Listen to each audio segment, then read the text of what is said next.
Jadi dengan bukti sejarah ini, dan ini yang menulisnya itu bukan orang Islam. John Kitto itu bukan orang Islam, dia non Muslim yang merangkum intisari dalam catatan di Bible untuk dituangkan. Dan menariknya beliau membuat peta juga di situ, dan Yahudi nggak ada, Israel nggak ditemukan. Jadi kalau sekarang ada klaim bahwa itu bumi bagian Palestina milik bagian ras tertentu, komunitas tertentu, dan saya harus masuk ke situ karena itu punya saya, itu dibatalkan sendiri oleh keterangan sejarah yang valid, bahkan ditulisnya dikuatkan oleh non-muslim.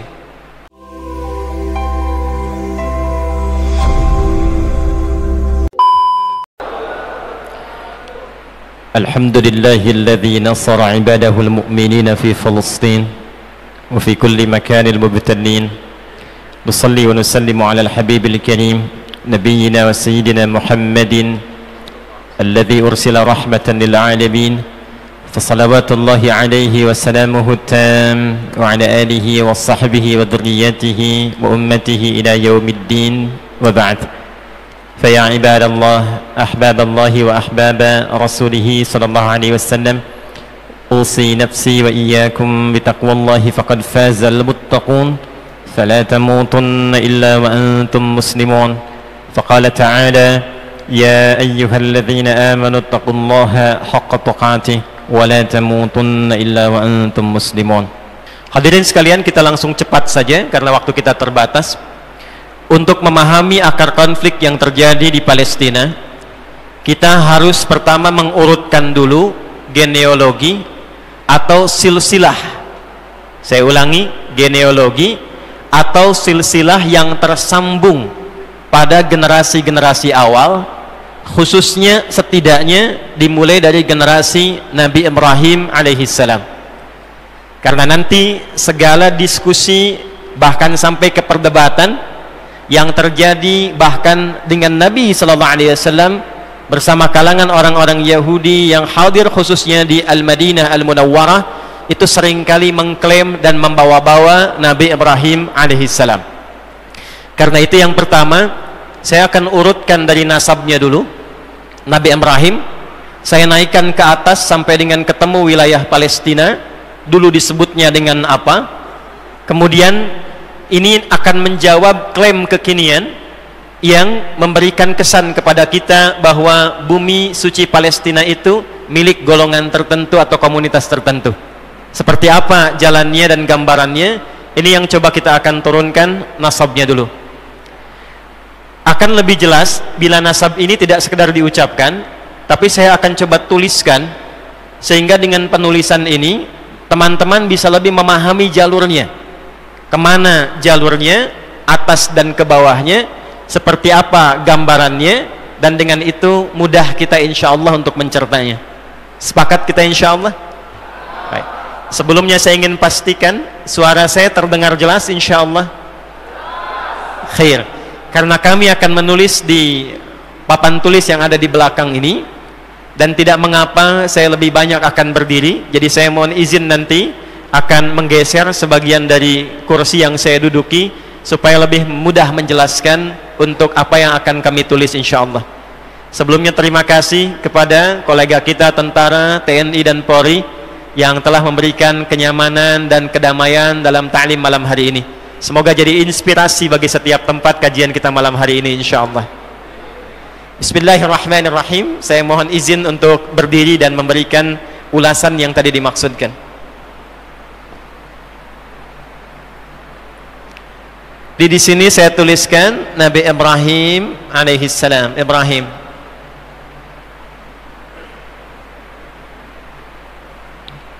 Kita temukan kemudian dalam bahasa Arab kurang lebih seperti ini, Ibrahim.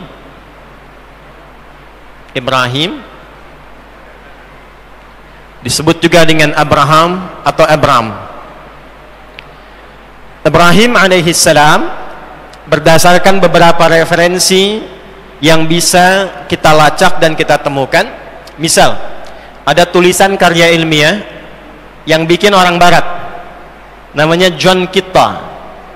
John Kitto ini punya tulisan namanya The History of Palestine, sejarah Palestina. Saya sudah baca bukunya, nanti lihat di halaman 127 di buku itu, sampai ia memberikan detil tahun kelahirannya, 1996 sebelum Masehi. Ini lahir tahun 1996 sebelum Masehi, atau tulisan BC, Before Christ. Tahan. Saya urutkan dulu nasab ke atasnya. Ibrahim anak siapa? Nanti saya turunkan ke bawahnya sampai kita menemukan genealogi Yahudi. Siapa Yahudi itu? Jelas? Nah, kalau sudah jelas kita akhiri dengan hamdalah pertemuan kita malam ini. Belum ya? Khair. Ibrahim anaknya Azar. Terlepas dari perbedaan pandangan apakah ini paman atau ayah kemudian biologisnya, tapi kita tuliskan terlebih dahulu. Ada yang menamainya juga dengan Tera. Lahir tahun 2126 sebelum Masehi.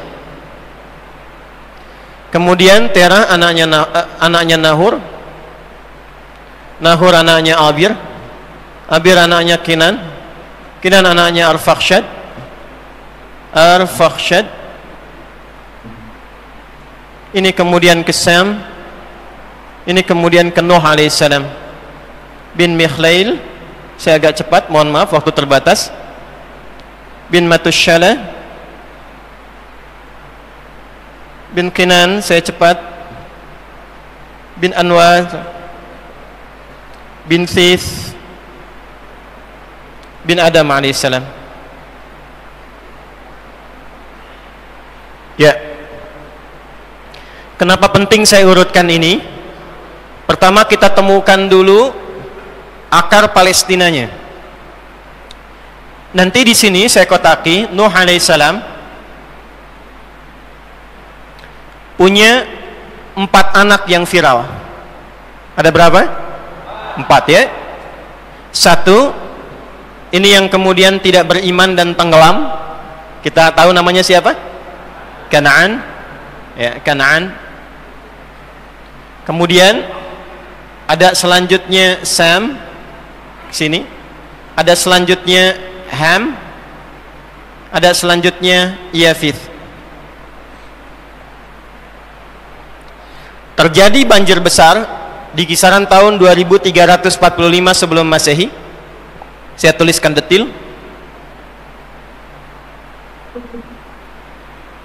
Tersapu semuanya, termasuk nanti bangunan Ka'bah yang telah ada bahkan sebelum Adam diturunkan.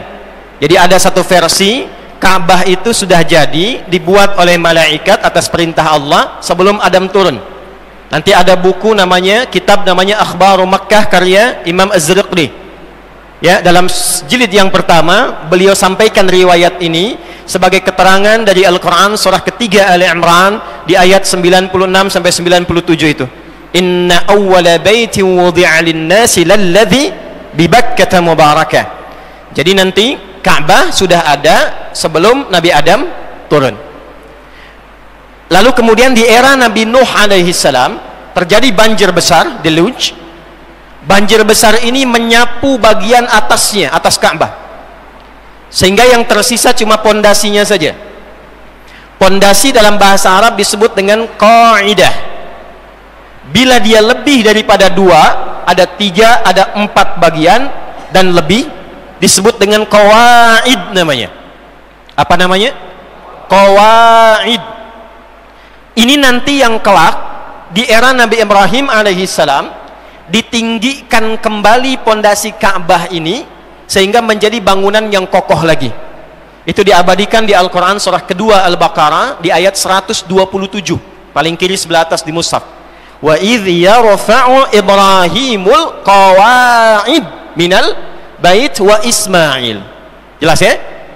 Nah, sebelum sampai ke sana saya ingin gambarkan dulu terjadi banjir besar di sini sehingga ini yang wafat Kanaan karena tidak ikut kemudian dengan keimanan ayahnya, tenggelam selesai. Dan yang dibawa ke bahtera besar itu selain dari kemudian ada umatnya yang ikut, hewan-hewan yang dipasangkan, dan hal-hal yang Allah yang maha mengetahuinya, juga keturunannya ikut. Ini yang kelak diabadikan oleh sejarah. Ada Sam, ada Ham, ada Yafith. Saya akan fokuskan ke satu titik karena terbatasnya waktu kita. Titik itu ialah Ham. Ham nanti punya anak seperti Sam punya anak, Yafith punya anak. Ham punya anak, di antara anaknya itu ada yang diberi nama dengan nama kakaknya yang wafat, itu untuk memberikan kenangan. Diberi namalah dengan nama yang sama, disebut dengan Kan'an. Jadi Kan'an yang di sini ini berbeda dengan Kan'an yang ini. Jelas? Yang di sini yang dimaksudkan Kan'an anaknya Ham. Anaknya siapa? Nuh alaihi salam. Nah, Kan'an inilah kemudian bersama Sam, bersama Yafith, di antara keturunan Nabi Nuh alaihissalam yang pokok, yang kemudian menyebar ke berbagai area. Secara singkat, tempat yang pertama kali diduduki, disinggahi, ada di situ ditempati, maka umumnya akan ditempati dengan nama orang yang menduduki pertama kali. Nanti ada keturunan dari tiga ini namanya Yathrib. Dia menetap di satu tempat, maka tempatnya disebut dengan namanya Yathrib. Maka Kan'an pun ketika kemudian selesai banjir besar ini, bahteranya kemudian menetap, menyebar kemudian bagian-bagian keturunan Nabi Nuh alaihissalam, maka Kan'an menetap di satu tempat. Tempat itulah yang kemudian diberi nama dengan namanya Kan'an.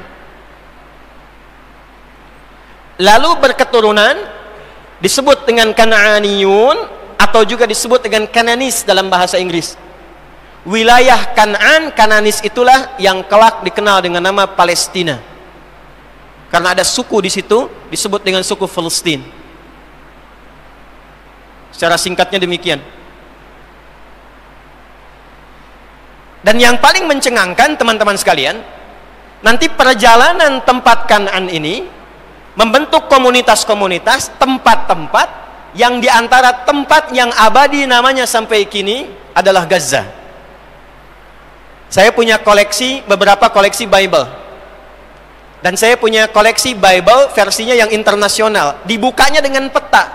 Di peta itu di tahun 1200 sebelum Masehi, itu nama Gaza sudah tercantum di dalamnya.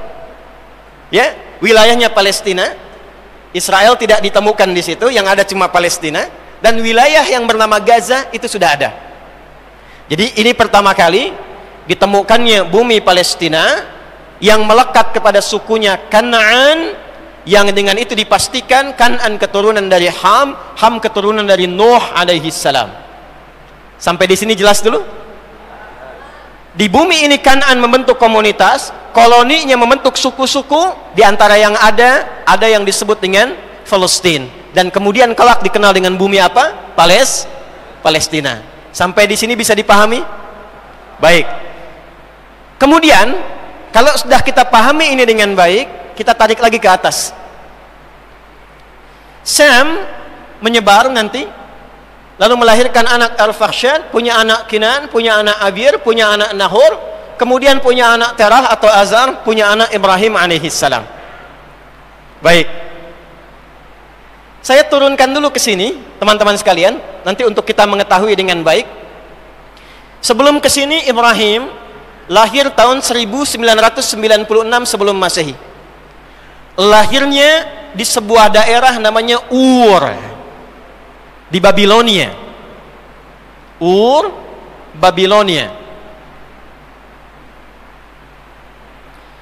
Di mana Babilonia berada?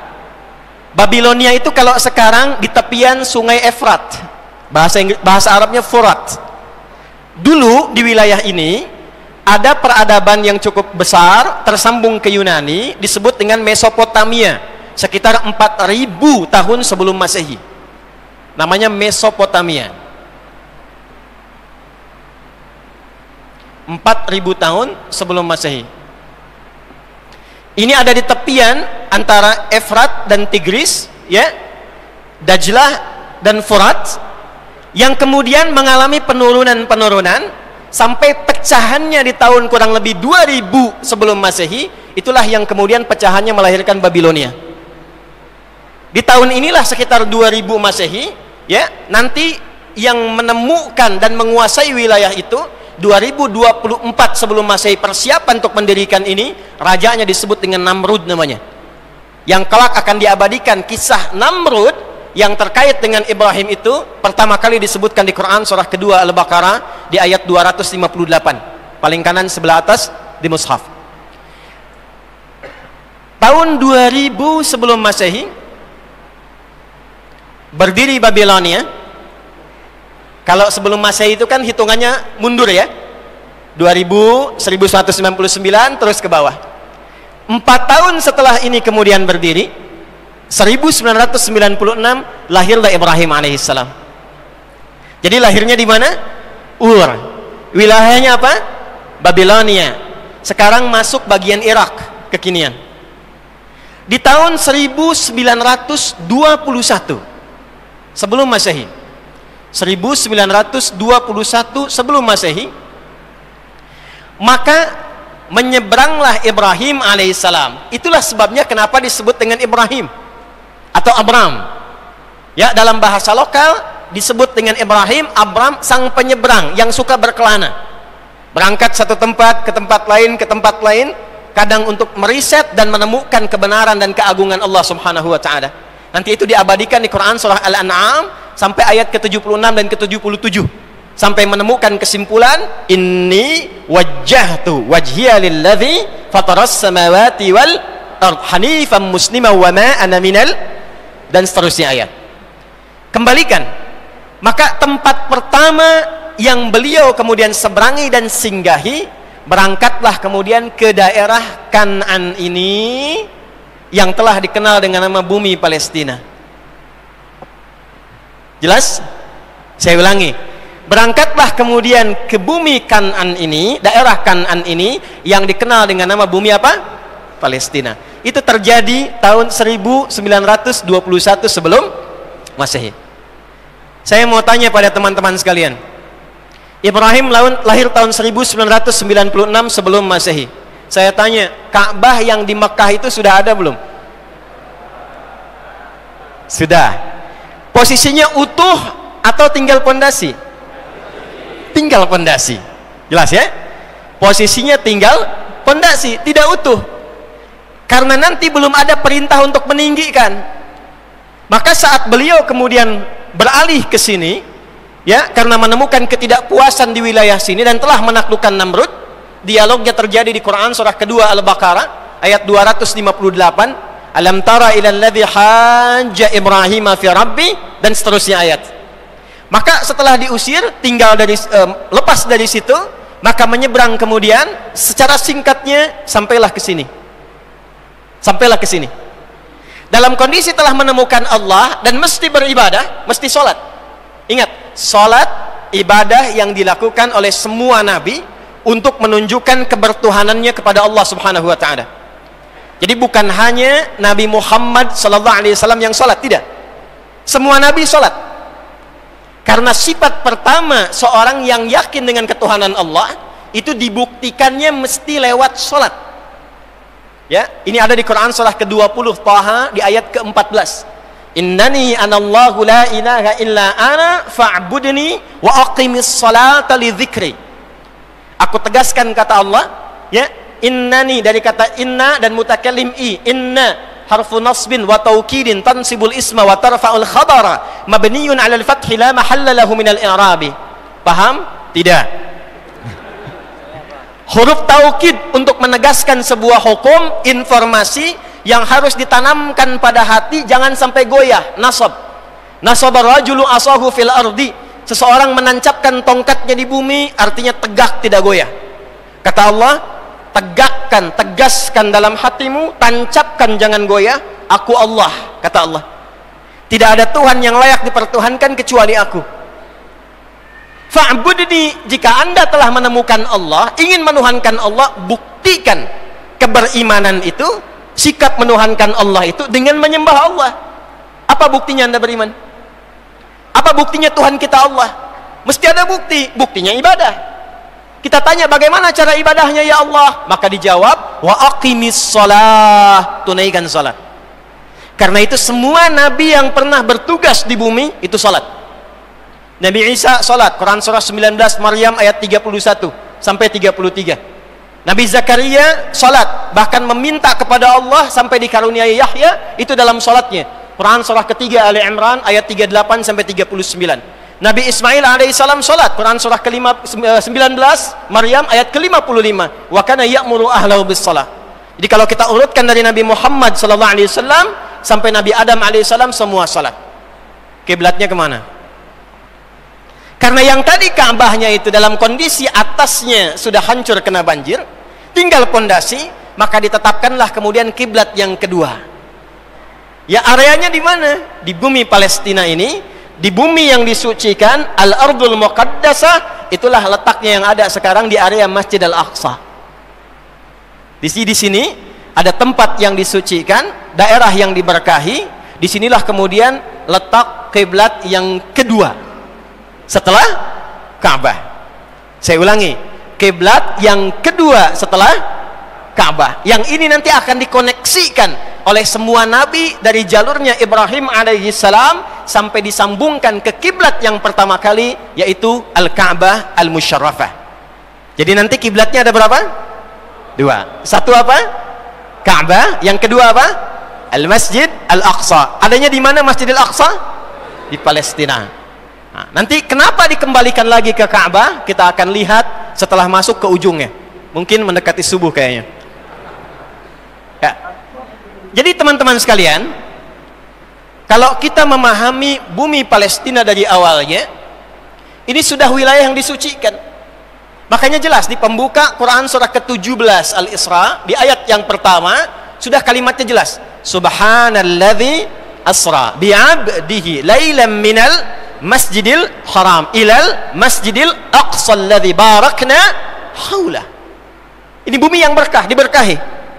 Bumi suci, bumi berkah. Bahkan nanti di Quran surah ke-5 Al-Maidah dari ayat ke-21 sampai ayat ke-24, khususnya saat Nabi Musa alaihissalam meminta umatnya untuk masuk ke daerah ini, maka kalimatnya jelas dikatakan, ya qaumi dukhulul ardal muqaddasah.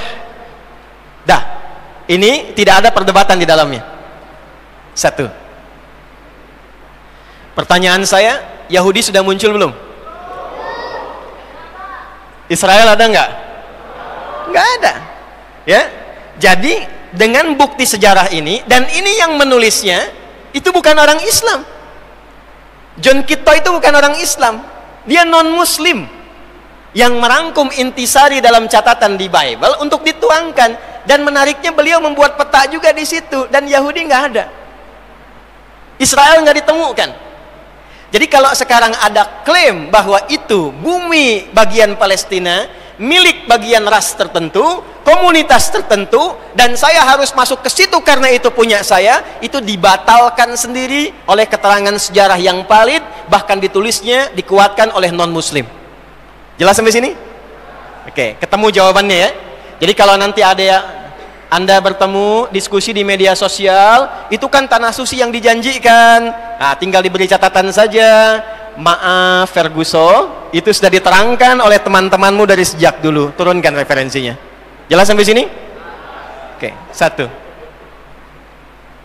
Simpan ini. Nanti kita akan sampai pada satu titik kenapa harus diklaim itu sampai terjadi konflik kekinian.